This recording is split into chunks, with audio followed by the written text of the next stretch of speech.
Lektion 1: Den Rohrtrieb planen. Hi Anna, ich wollte etwas von dir leiten. Ich denke darüber nach, dieses Wochenende einen kleinen Rohrtrieb zu machen und ich könnte Ihren Beitrag gebrauchen. Ein Rohrtrieb, oder? Das klingt nach Spaß. Wohin wolltest du gehen?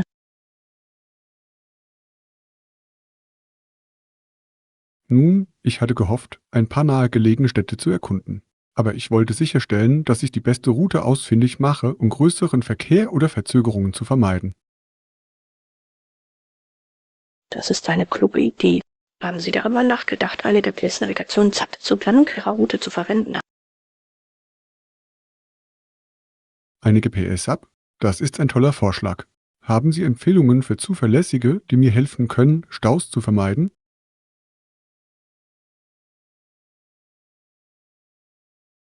Absolut. Google Maps und Watze sind beide ausgezeichnete Optionen. Sie können Verkehrsinformationen in Echtzeit bereitstellen und sie bei Bedarf umleiten. Oh, Warze, darüber habe ich Gutes gehört. Werden Sie tatsächlich über die bevorstehenden Verkehrsbedingungen informiert? Der Watz ist wirklich beeindruckend, wenn es um Kraftverkehrsdaten geht. Es kann Sie auf Unfälle, Bauarbeiten und andere Verzögerungen aufmerksam machen. Fantastisch, genau das brauche ich. Und Google Maps ist eine klassische Anlaufstelle für die Navigation, oder? Definitiv. Google Maps hat einen langen Weg zurückgelegt und bietet viele nützliche Funktionen für Rohrtriebs, wie zum Beispiel die Schätzung der Reisezeit. Super, das ist super hilfreich. Und wenn ich schon dabei bin, sollte ich darüber nachdenken, eine Unterkunft im Voraus zu buchen? Das ist eine gute Idee, insbesondere wenn Sie einen Zwischenstopp in beliebten Touristenstädten planen. Sie können Reisebuchungsseiten nutzen, um Motels oder sogar eben Vermietungen zu finden. Oh, Airbnb, das ist eine tolle Option. Möglicherweise günstiger als ein traditionelles Hotel und ein einzigartiges Erlebnis. Genau. Eben kann Ihnen ein lokaleres, authentischeres Gefühl für Ihre Reise verleihen. Und Sie können Bewertungen lesen, um die besten Optionen zu finden.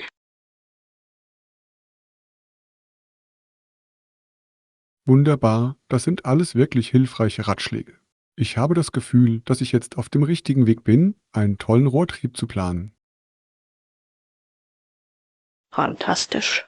Mit einer zuverlässigen Navigations-App und einigen im Voraus gebuchten Unterkünften sind Sie auf eine stressfreie und angenehme Reise vorbereitet. Absolut. Ich weiß es wirklich zu schätzen, dass du dir die Zeit nimmst, diese tollen Tipps zu geben, Anna. Das wird meine Rohrtriebplanung viel einfacher machen.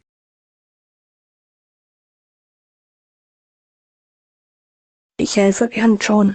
Vortriebs können so viel Spaß machen, wenn Sie über die richtigen Werkzeuge und Ressourcen verfügen. Ich bin sicher, Sie werden eine wunderbare Zeit beim Erkunden haben. Ich freue mich wirklich darauf. Nochmals vielen Dank für all Ihre Ratschläge. Ich werde sie auf jeden Fall gut gebrauchen. Lektion 2: Das Rätsel des Schmerzes erforschen. Hallo Anna, ich habe über dieses faszinierende Konzept des Phantomschmerzes gelesen und wollte deine Meinung dazu erfahren. Phantomschmerzen. Das ist ein so faszinierendes und komplexes Phänomen. Soweit ich weiß, handelt es sich dabei um Schmerzen oder Empfindungen in einem Glied, das amputiert wurde. Genau. Ich war wirklich überrascht, das zu erfahren. Ich meine, wie kann man Schmerzen in einem Körperteil spüren, der nicht mehr da ist? Es ist ziemlich rätselhaft, nicht wahr? Die medizinische Gemeinschaft versucht immer noch, die Ursachen und Mechanismen des Phantomschmerzes vollständig zu verstehen. Anscheinend hat es etwas damit zu tun, dass das Gehirn weiterhin Signale von den Nerven im amputierten Glied empfängt, obwohl dieses physisch nicht mehr vorhanden ist. Richtig, das Gehirn versucht immer noch, diese neuronalen Eingaben zu verarbeiten. Aber ohne das eigentliche Glied kann es zur Wahrnehmung von Schmerzen oder anderen Empfindungen kommen. Faszinierend. In gewisser Weise täuscht sich das Gehirn also selbst vor und denkt, dass das Glied noch da ist und dass es Schmerzen oder Unbehagen verspürt. Genau. Es ist, als wäre das Gehirn nicht in der Lage, das Glied vollständig loszulassen, selbst nachdem es entfernt wurde. Die Nerven und Nervenbahnen sind noch intakt. Der physische Körperteil ist jedoch verschwunden. Wurf, das ist wirklich bemerkenswert. Ich kann mir gar nicht vorstellen, wie herausfordernd und frustrierend das für Amputierte sein muss.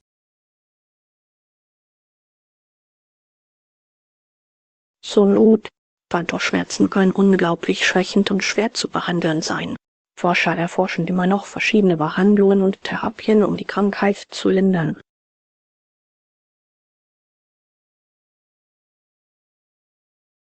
Ich verstehe. Welche Art von Behandlungen oder Interventionen prüfen Sie also?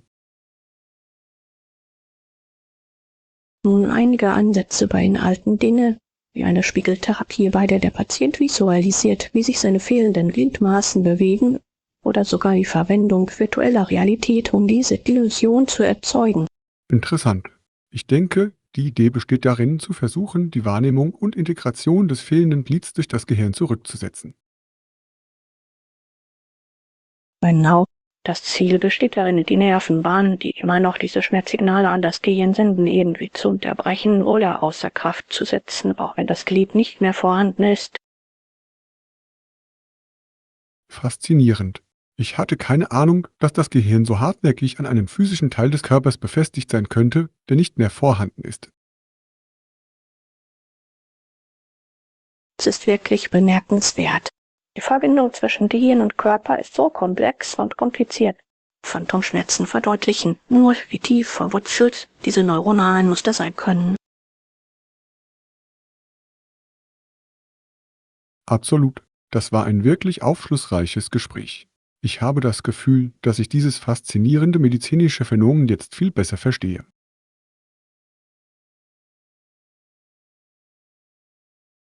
Ich freue mich, dass ich einige hilfreiche Einblicke geben konnte, Ton. Phantomschmerzen sind ein wirklich faszinierendes Forschungsgebiet und verdeutlichen die unglaublichen Fähigkeiten und Komplexitäten des menschlichen Gehirns. Definitiv. Ich weiß es zu schätzen, dass Sie sich die Zeit genommen haben, mich durch diese Angelegenheit zu begleiten. Es hat mir ein neues Verständnis für die Herausforderungen vermittelt, mit denen Amputierte im Umgang mit dieser Erkrankung konfrontiert sind. Selbstverständlich diskutiere ich gerne über solche spannenden medizinischen und wissenschaftlichen Themen. Der menschliche Körper und Geist sind unendlich faszinierend. Kann dem nur zustimmen. Nun, das war sicherlich ein Gespräch, das zum Nachdenken anregt. Ich habe das Gefühl, viel über ein Thema gelernt zu haben, über das ich vorher sehr wenig wusste. Ausgezeichnet, das war mein Ziel. Die Diskussion dieser Art einzigartiger medizinischer Phänomene ist eine großartige Möglichkeit, unser Verständnis der menschlichen Erfahrung zu erweitern. Ich freue mich, dass ich einige wertvolle Erkenntnisse liefern konnte. Absolut. Es war mir eine Freude, mit dir darüber zu plaudern, Anna. Ich freue mich auf weitere aufschlussreiche Gespräche wie diese in der Zukunft.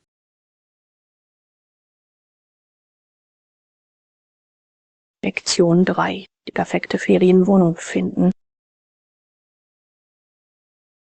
Hallo Anna, ich plane einen Wochenendausflug und hoffe, dass du mir helfen könntest, eine tolle Unterkunft zu finden. Auf jeden Fall, ich helfe gerne dabei. Welche Art von Unterkunft suchen Sie genau?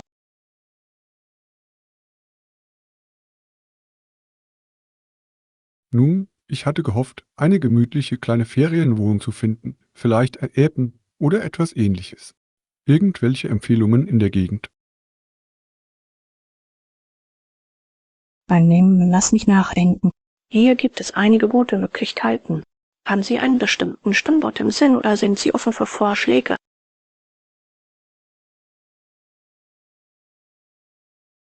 Beim Standort bin ich flexibel, solange er relativ nahe liegt und einen einfachen Zugang zu einigen der Hauptattraktionen bietet. Okay, verstanden. In diesem Fall würde ich empfehlen, einen Blick auf einige der Inserate im Stadtzentrum zu werfen. Es stehen viele charmante Appartements und Ferienhäuser zur Verfügung.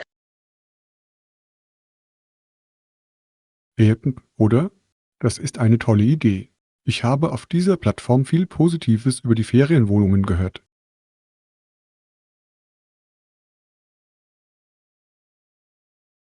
Definitiv. Eden bietet eine wirklich große Auswahl an einzigartigen und erschwinglichen Unterkünften. Oft findet man versteckte Schätze. Großartig, genau das suche ich, etwas Einzigartigeres und abseits der ausgetretenen Pfade. Wunderbar. An Ihrem Wunschort sollten Sie viele gemütliche, gut ausgestattete Edens finden. Lesen Sie die Bewertungen einfach sorgfältig durch. Guter Punkt. Bewertungen sind bei der Buchung einer Ferienwohnung sehr wichtig. Möchte keine bösen Überraschungen erleben.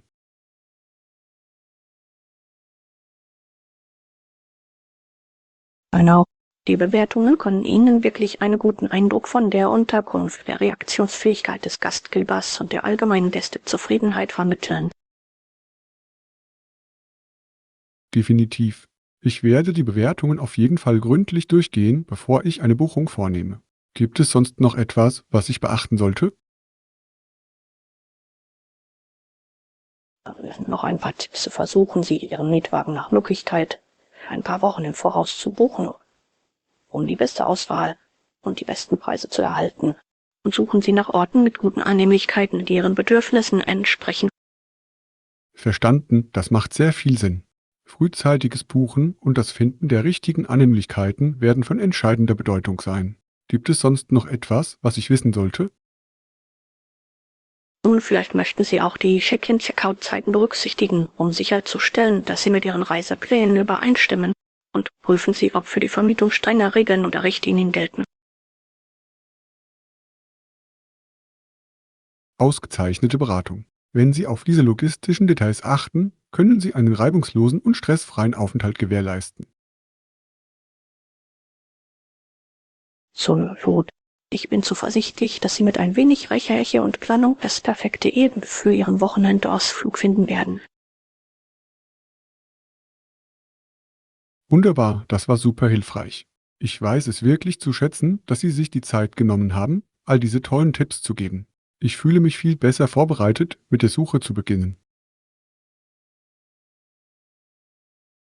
Ich freue mich, dass ich Ihnen helfen konnte, John.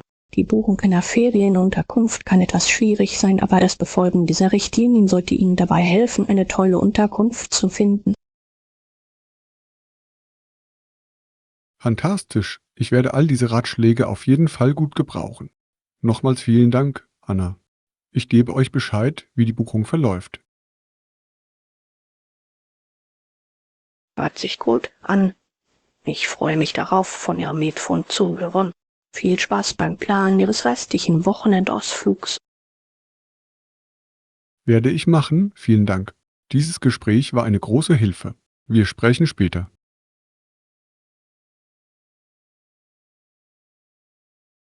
Reaktion 4 positive Auswirkungen anstreben. Hi Anna, ich wollte dich zu etwas befragen. Ich habe in letzter Zeit viel darüber nachgedacht, wie ich die Welt positiver beeinflussen kann. Ah, das ist ein hehres Ziel schon. Welchen positiven Einfluss erhoffen Sie sich? Für welche Bereiche begeistern Sie sich am meisten?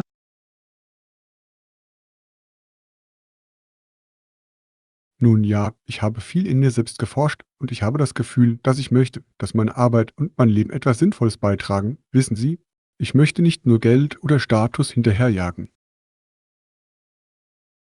Das ist wirklich bewundernswert. Es ist wunderbar, dass Sie nach einem tieferen Sinn und Zweck in Ihrem Leben und Ihrer Arbeit suchen.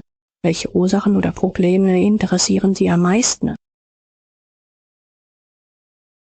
Das ist eine tolle Frage. Mir liegt die ökologische Nachhaltigkeit und der Schutz unseres Planeten für zukünftige Generationen sehr am Herzen. Ich würde gerne einen Weg finden, mich in diesem Bereich zu engagieren. Wunderbar. Die Umwelt ist ein so wichtiges Thema, das engagiertere Fürsprecher braucht. Haben Sie konkrete Ideen oder Fähigkeiten, die Sie einbringen könnten? HMM, ich habe einen Hintergrund in Wirtschaft und Marketing, also dachte ich könnte vielleicht dazu beitragen, das Bewusstsein für umweltfreundliche Initiativen zu schärfen oder Nachhaltigkeitslösungen zu fördern. Das ist ein fantastischer Blickwinkel. Ihre Geschäfts- und Marketingkenntnisse könnten von unschätzbarem Wert sein, um positive Veränderungen herbeizuführen. Haben Sie darüber nachgedacht, sich in diesem Bereich mit gemeinnützigen Organisationen oder sozialen Unternehmen zu befassen? Das ist ein toller Vorschlag. Ich habe einige lokale gemeinnützige Umweltorganisationen recherchiert und es scheint, dass es viele Möglichkeiten gibt, sich zu engagieren. Selbst als Freiwilliger konnte ich einen echten Unterschied machen. So gut. Und das Tolle daran ist, dass Sie sich nicht unbedingt auf eine Vollzeitstelle festlegen müssen. Auch wenn Sie Ihre Fähigkeiten und Ihre Zeit in einer Teilzeit- oder Beratungsfunktion einbringen, kann dies eine bedeutende Wirkung haben. Du hast einen wirklich guten Punkt. Ich muss mein Leben oder meine Karriere nicht komplett umgestalten, um positive Veränderungen herbeizuführen. Ich kann klein anfangen und mein Engagement schrittweise ausbauen. Genau.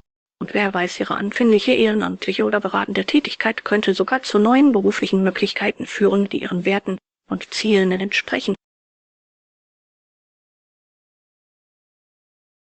Das ist eine wirklich aufregende Aussicht. Ich fühle mich immer motivierter und inspirierter, den ersten Schritt zu tun und mich zu engagieren. Dieses Gespräch war so hilfreich, Anna.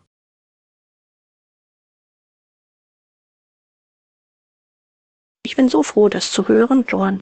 Es ist wunderbar, dass Sie sich inspiriert fühlen, Ihre Fähigkeiten und Leidenschaften in etwas Wirkungsvolles umzusetzen. Ich habe keinen Zweifel daran, dass Sie einen echten Unterschied machen können. Danke, Anna. Ich weiß es wirklich zu schätzen, dass Sie sich die Zeit genommen haben, dies mit mir zu besprechen. Sie haben mir viele tolle Ideen und praktische Ratschläge für den Einstieg gegeben. Natürlich freue ich mich immer über ein Brainstorming und die Unterstützung solcher positiven Ziele. Bitte halten Sie mich über Ihre Fortschritte auf dem Laufenden. Ich bin gespannt auf die Wirkung, die Sie erzielen können. Auf jeden Fall werde ich das tun. Das war für mich ein wirklich bedeutungsvolles Gespräch. Ich fühle mich voller Energie und bereit, Maßnahmen zu ergreifen, um etwas zu bewirken.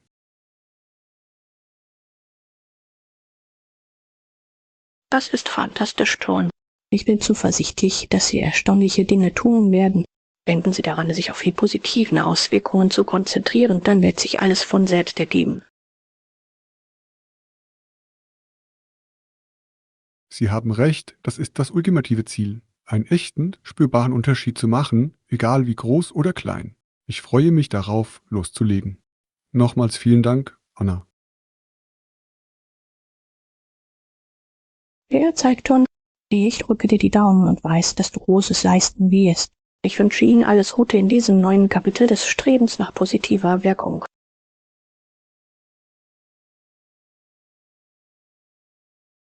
Das weiß ich zu schätzen, Anna. Das war ein wirklich erbauliches Gespräch. Ich bin dankbar, dass Sie mich auf diesem neuen Weg unterstützen.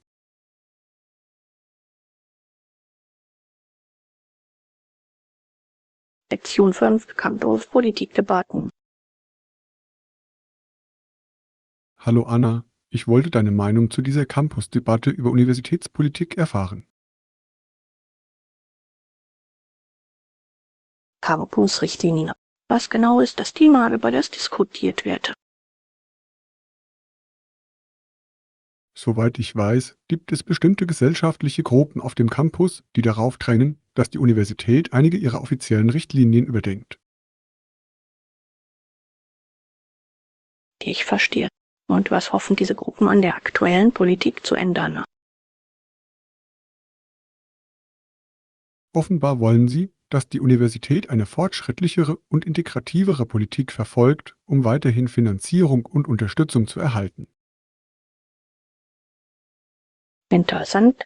Es wird also in Frage gestellt, dass die Richtlinien der Universität nicht mit den Werten der Studentenschaft übereinstimmende. Genau. Die Gruppen sind der Ansicht, dass die aktuellen Richtlinien veraltet sind und den Bedürfnissen marginalisierter Gemeinschaften auf dem Campus nicht angemessen Rechnung tragen. Ich kann den Wunsch nach politischen Änderungen zur Förderung von mehr Gerechtigkeit und Inklusion verstehen. Es ist ein wichtiges Thema. Absolut. Doch die Universität scheint bei weitreichenden Änderungen zurückhaltend zu sein, da sie verschiedene Interessengruppen in Einklang bringen muss. Das ist verständlich. Ich stelle mir vor, dass die Überarbeitung institutioneller Richtlinien ein komplexer und heikler Prozess sein kann. Rechts. Die Gruppen üben großen Druck auf die Verwaltung aus, doch die Universität möchte sich an die offiziellen Protokolle halten.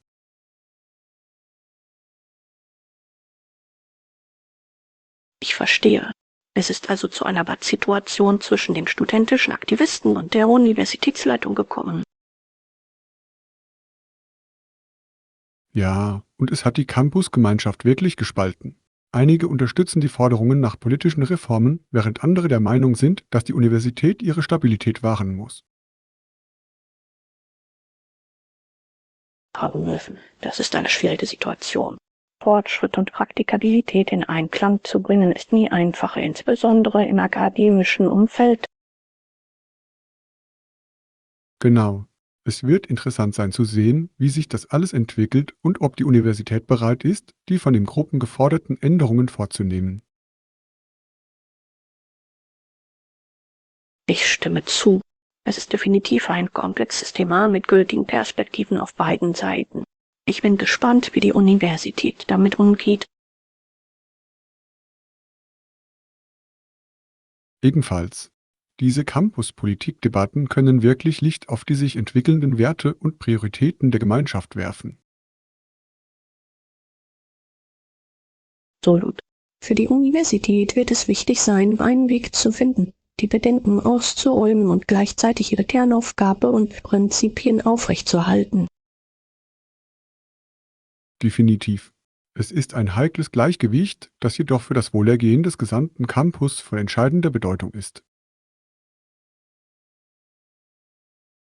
Gut gesagt. Solche Diskussionen können die zukünftige Ausrichtung einer Universität wirklich prägen. Absolut. Ich bin froh, dass wir uns mit diesem Thema befassen konnten. Es ist ein großartiges Beispiel für die dynamischen Probleme, mit denen Universitäten heute konfrontiert sind. Vereinbart. Die Diskussion dieser Art von Debatten ist äußerst wertvoll für das Verständnis der damit verbundenen Komplexität. Es war ein Gespräch, das zum Nachdenken anregt. Definitiv. Ich weiß es zu schätzen, dass du deine Sichtweise teilst, Anna. Solche Diskussionen können uns wirklich die Augen öffnen.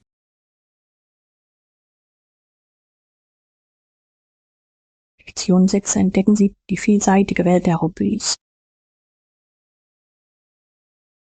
Hallo Anna, ich war neugierig, etwas über deine einzigartigeren oder ungewöhnlicheren Hobbys zu erfahren. Haben Sie besonders seltene Interessen oder Nischeninteressen? Das ist eine interessante Frage, John. Ich würde sagen, eines meiner einzigartigeren Hobbys ist die Vogelbeobachtung. Es ist ein relativ ungewöhnlicher Zeitvertreib, aber ich finde ihn unglaublich lohnend. Vogelbeobachtung, oder? Davon hört man nicht alle Tage. Was macht Ihnen daran am meisten Spaß?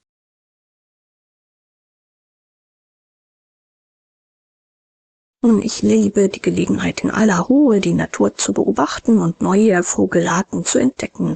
Es ist fast wie eine Schatzsuche, bei der man versucht, seltene oder schwer fassbare gefiederte Freunde zu entdecken. Das klingt wirklich faszinierend. Ich kann den Reiz dieses Gefühls der Entdeckung und Wertschätzung für die Natur erkennen.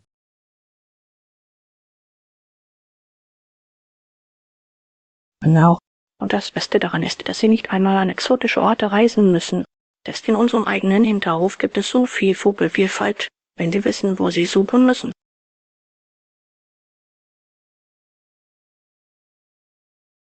Ich kann es mir vorstellen. HMM, gibt es noch andere Hobbys, die Sie für etwas ungewöhnlich halten würden? Lass mich nachdenken, oh. Ich weiß, ich stehe wirklich auf Wettkampfstricken. Es ist ein Nischensport, aber die Community ist wunderbar, unterstützend und kreativ.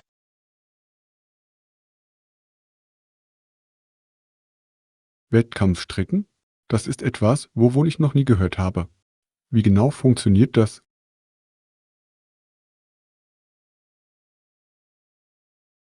Nun, es gibt alle Arten von Strickwettbewerben und Challenges, bei denen die Teilnehmer unter engen Zeitvorgaben komplizierte Projekte abschließen müssen. Das ist überraschend intensiv.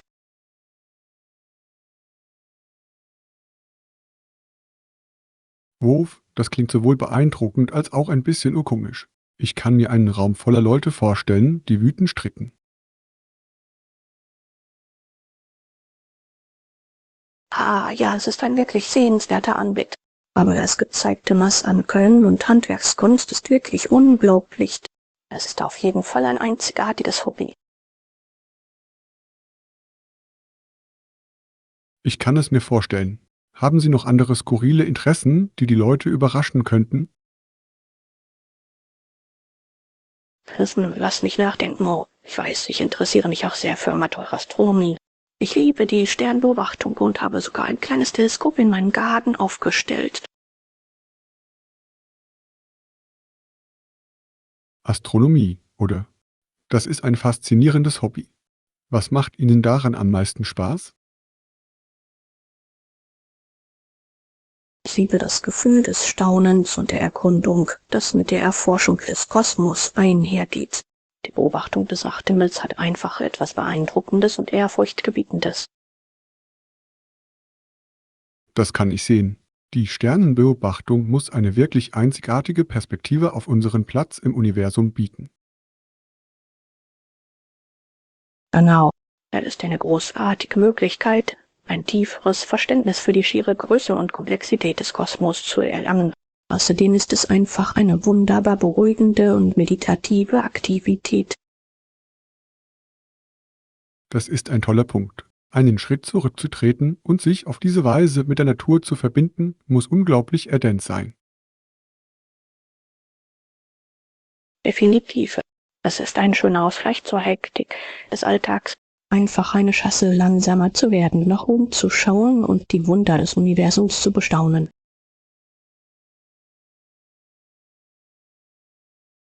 Ich kann es mir vorstellen. Sie haben meine Neugier auf Ihre einzigartigen Hobbys geweckt. Vielleicht können Sie mich irgendwann in die Welt des Wettkampfstrickens einführen.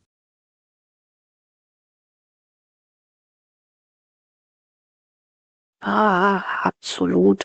Das würde ich gerne tun. Oder ich kann Ihnen sogar ein paar Tipps zur Sternenbeobachtung geben, wenn Sie auch daran interessiert sind, dieses Hobby auszuprobieren. Das klingt fantastisch. Ich bin immer bestrebt, meinen Horizont zu erweitern und neue Dinge auszuprobieren. Vielen Dank, dass du diese faszinierenden Einblicke in deine vielseitigen Interessen teilst, Anna. Lektion 7. Die Fallstricke ständiger Kritik. Hi Anna, kann ich deine Meinung zu etwas erfahren? Ich bemerke in letzter Zeit einen besorgniserregenden Trend. Auf jeden Fall, John. Was ist Ihnen durch den Kopf gegangen? Nun, es scheint einfach so, als würden heutzutage so viele Menschen ständig andere um sich herum kritisieren. Auf Fehler hinweisen, Fehler finden, wissen Sie? Das ist eine interessante Beobachtung. Ich kann mir vorstellen, wie eine solche Umgebung wirklich giftig werden kann. Genau. Und ich habe das Gefühl, dass es oft auf Unsicherheit oder einfach nur auf eine allgemeine Negativität zurückzuführen ist. Was ist Ihrer Meinung nach der Auslöser für ein solches Verhalten? Das ist eine tolle Frage. Ich denke, manchmal kritisieren Menschen andere, um sich selbst ein besseres oder überlegeneres Gefühl zu geben. Ah, ich verstehe. In gewisser Weise handelt es sich also fast um einen Abwehrmechanismus. Sie versuchen, sich selbst aufzubauen, indem sie andere niedermachen. Genau. Und es ist besonders problematisch, wenn es zu einem Muster wird, bei dem die Menschen scheinbar nichts Positives wertschätzen können. Ich stimme zu. Es ist, als würden Sie immer nach dem suchen, was falsch ist, statt nach dem, was richtig ist. Das muss anstrengend sein. Das ist es wirklich. Und es setzt oft nur einen Teufelskreis der Negativität vor. Haben Sie das Gefühl, eine solche Umgebung selbst erlebt zu haben?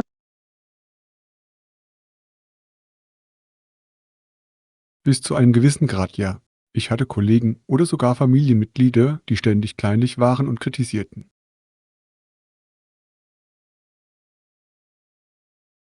Das kann nicht einfach zu bewältigen sein. Wie schaffen Sie es angesichts dieser Art von Kritik positiv zu bleiben? Nun, ich versuche mich daran zu erinnern, dass Ihre Worte oft mehr über Sie aussagen als über mich. Ich nehme es nicht persönlich. Das ist eine sehr reife Sichtweise. Diese Perspektive beizubehalten ist der Schlüssel, um nicht heruntergezogen zu werden. Definitiv. Und ich bemühe mich auch bewusst, mich auf das Positive zu konzentrieren, um all das Negative auszugleichen. Das ist eine tolle Strategie. Heben Sie stattdessen die guten Qualitäten und Erfolge Ihrer Mitmenschen hervor. Genau. Ich finde, dass es mir nicht nur hilft, auf dem Boden zu bleiben, sondern dass es möglicherweise auch zu einer Veränderung der kritischen Denkweise führen kann. Das ist ein ausgezeichneter Punkt. Eine positive Reaktion kann manchmal der beste Weg sein, diesen toxischen Kreislauf zu durchbrechen. Absolut. Ich denke, wenn mehr Menschen diesen Ansatz ausprobieren würden, wäre die Welt ein viel fröhlicherer Ort. Ich kann nur zustimmen, John. Das war ein wirklich zum Nachdenken anregendes Gespräch. Vielen Dank für das Teilen Ihrer Erkenntnisse. Natürlich, Anna. Ich weiß es zu schätzen, dass Sie sich die Zeit genommen haben, dieses Thema mit mir zu besprechen. Es ist wichtig, darüber zu sprechen. Lektion 8: Fitnessroutinen und freundliche Herausforderungen. Hallo Anna. Ich habe gehört, dass du dich in letzter Zeit wirklich für Fitness interessierst. Welche Art von Training hast du gemacht? Oh, ich habe es ziemlich durcheinander gebracht. Ich habe alles ausprobiert, von Yoga und Pilates bis hin zu hochintensivem Intervalltraining. Es hat viel Spaß gemacht, verschiedene Möglichkeiten zu erkunden, aktiv zu bleiben. Das ist großartig. Ich wollte selbst wieder zu einem konsistenten Fitnessprogramm zurückkehren. Haben Sie Lieblingstrainings oder Kurse, die Sie empfehlen würden? Lass mich nachdenken. Ich habe die Flexibilität und Achtsamkeit des Yoga wirklich genossen. Aber auch die Kalorienverbrennung von Yetragout war großartig. Und Pilates ist einfach eine wundervolle Ganzkörperstärkungsroutine. Wurf, das ist eine tolle Vielfalt. Ich bin beeindruckt, wie umfassend Ihr Fitnessprogramm ist. Ein paar davon muss ich vielleicht selbst ausprobieren. Das solltest du auf jeden Fall. Und wissen Sie, es könnte Spaß machen, wenn wir einige dieser Workouts zusammen machen würden. Ein kleiner freundschaftlicher Fitnesswettbewerb könnte motivierend sein. Oh, die Idee gefällt mir. Ein wenig gesunde Rivalität könnte genau der Anstoß sein, den ich brauche, um bei meinen Trainingseinheiten konstant zu bleiben. Was hatten Sie im Sinn? Vielleicht könnten wir eine Lead-Challenge ausprobieren. Sehen Sie, wer in einer bestimmten Zeit die meisten Burpees oder Kniebeugen absolvieren kann. Oder wir machen eine Schritt-Challenge und verfolgen unsere täglichen Schritte. Ich liebe es. Eine HIIT-Challenge wäre genau das Richtige für mich. Und eine Schritt-Challenge wäre eine tolle Möglichkeit, mehr Alltagsaktivität zu bekommen. Genau.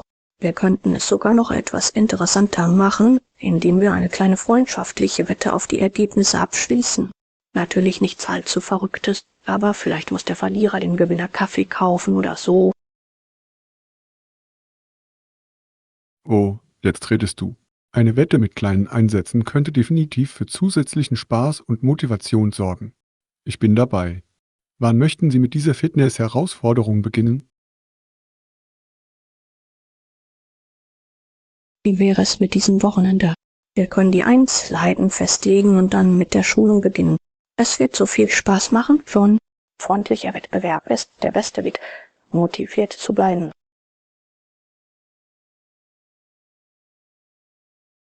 Ich kann dem nur zustimmen. Ich fühle mich bereits motiviert und bereit, mein Bestes zu geben. Das wird großartig. Danke für die tolle Idee, Anna.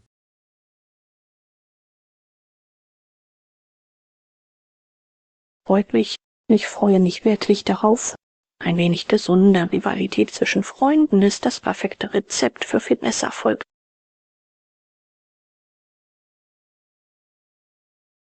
Absolut. Okay, lasst uns das machen. Ich kann es kaum erwarten zu sehen, wer bei unserem kleinen Workout-Showdown die Nase vorn hat. Möge der beste Fitnessbegeisterte gewinnen. Ich habe ein gutes Gefühl dabei, John. Es wird für uns eine großartige Möglichkeit sein, uns gegenseitig auf unseren Gesundheitswegen zu unterstützen. Ich hätte es selbst nicht besser sagen können. Ich freue mich darauf, einander zu neuen Höhen zu treiben. Das wird großartig. Ich stimme voll und ganz zu. Okay, beginnen wir mit der Planung der Details und starten wir diese Herausforderung. Ich kann es kaum erwarten. Ich auch nicht. Das wird eine Menge Spaß machen. Okay, lass es uns tun.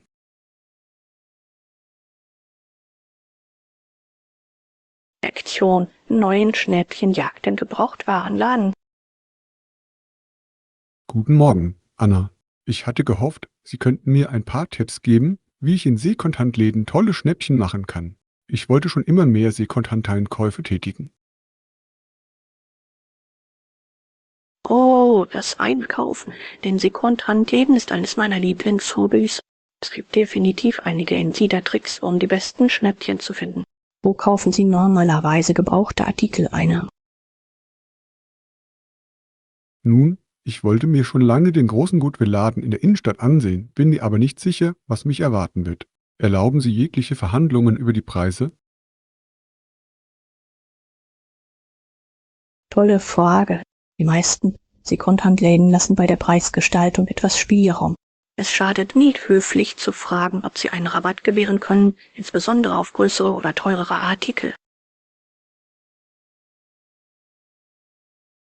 Ah, ich verstehe, das ist gut zu wissen. Ich möchte nicht zu aufdringlich sein, aber eine freundliche Verhandlung kann nicht schaden. Welche weiteren Tipps haben Sie, um die besten Angebote zu erhalten? Timing mal sehen. Eine wichtige Sache ist, häufig einzukaufen und geduldig zu sein. Der Bestand in Sekundhandläden ändert sich ständig. Sie müssen also bereit sein, sich auf die Suche nach versteckten Schätzen zu machen. Ach ja, der Aspekt der Schatzsuche gehört zum Spaß dazu, nicht wahr? Ich kann mir vorstellen, dass dadurch jeder Besuch zu einem aufregenden Erlebnis wird. Definitiv. Und ein weiterer Profi-Tipp ist, sich auf die neben Saison oder weniger beliebte Artikel zu konzentrieren. Dinge wie Wintermäntel im Sommer oder formelle Kleider außerhalb der Abschussballsaison werden oft stark reduziert. Oh, das ist klug. Sich auf die übersehenen Artikel zu konzentrieren, ist eine tolle Möglichkeit, echte Schnäppchen zu machen. Ich muss nach solchen Angeboten Ausschau halten. Genau. Scheuen Sie sich nicht, die Mitarbeiter zu fragen, ob es bevorstehende Sonderangebote oder Rabatte gibt. Viele Sekundhandläden bieten halbtägige oder wöchentliche Sonderangebote an. Guter Anruf. Ich werde mich auf jeden Fall nach den aktuellen Sonderaktionen erkundigen. Gibt es sonst noch etwas, was ich beachten sollte? Lass mich nachdenken. Ach, noch ein Tipp. Überprüfen Sie vor dem Kauf genau die Qualität des Artikels. Stellen Sie sicher, dass keine größeren Mängel oder Schäden vorliegen, auch wenn der Preis unglaublich niedrig ist.